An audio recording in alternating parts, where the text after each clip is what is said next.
खुलुमबाय आं उदांस्रि मुसाहारि 14 नं चिरांदुवार बियाबाव UPPL दोलोनि गेदेरथार सुबुंगौमा हाबाफारि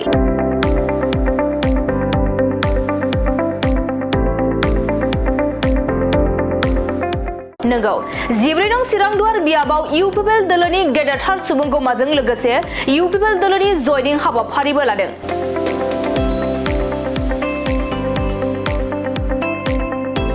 जेसेनो बिसायख'थिया खाथियाव सफैदों एसेनो UPPL दोलोनि सुबुंगौमा हाबाफारि आरो जयनिं हाबाफारियाबो गोख्रोंसिन जानो हमदों। मख'नो गोनांदि फैगौ 22 सेप्तेम्बराव जानो थांगासिनो दं BTC बिसायख'थिया। बे बिसायख'थिखौ नोजोर होनानै मोनफ्रोमबो राजखान्थि हान्जानि फोसावदिं मेल आरो सुबुंगौमा हाबाफारि लानाया गोख्रोङै सोलिगासिनो दं। थिग बेबादिनो दिनै 14 नं चिरांदुवार बियाबाव UPPL दोलोनि गेदेरथार सुबुंगौमा हाबाफारिजों लोगोसे UPPL दोलोनि जयनिं हाबाफारिया जानानै थाङो। जेराव 14 नं चिरांदुवार बियाबनि गोबां रायजो राजाफोरा लोब लोब फैनानै UPPL दोलोनि बे सुबुंगौमा हाबाफारियाव बाहागो लाफैदों। मख'नो गोनांदि दिनैनि बे UPPL दोलोनि जयनिं हाबाफारियाव UPPL दोलोनि आफादगिरि प्रमद बर' बिथांजों सा 300 निबो बांसिन BPF आरो BJP दोलोनि मददगिरिफोरा UPPL दोलोआव हाबफैदों।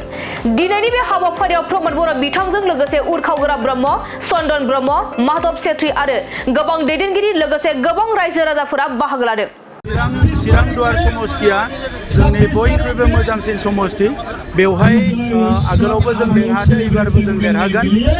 चिरांदुवार ओनसोलनि रायजो राजाफ्रा UPPLखौ जोबोद मोजाङैनो बरायदों। मानोना चिरां जिल्लायाव थांनाय 5 बोसोराव जों जोबोद मोजां खामानि मावदों आरो चिरांदुवार समष्टियावबो जों जोबोद मोजां खामानि मावदों। हा हुनि जेंना बेवहाय सुस्रांनायजों लोगोसे लामा सामा गोबां दैनि जेंना गोबां सुस्रांजादों आरो जिखिनि आद्रा दङ बेखौबो जों सुस्रांगोन।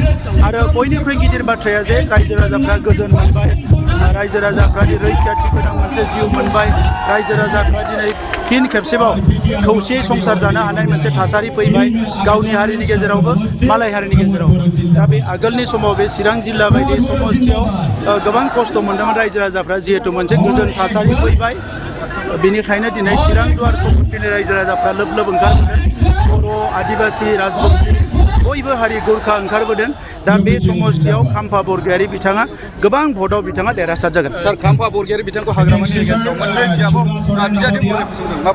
जोंनि पलिसि नङामोन, बिथांनिनो पलिसि।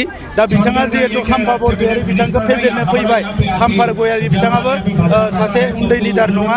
दा नंखायनो बिथाङाबो गिदिर लिडार हिसाबै देबारगाव समष्टियाव बिथाङाबो नमिनेसन होदों आरो देबारगावआवबो 14 चिराङावबो खाम्फा बरगयारि बिथाङा गोबां भटआव देरहादों। 17 बोसोर सान्स मोनदोंमोन हाग्रामा महिलारिया ग्रेड बानायनो हादिया, स्मलसो बानायबाय आरो गोदानै मा ग्रेड बानायनायनि फर्मुला दङ आं मिथिया।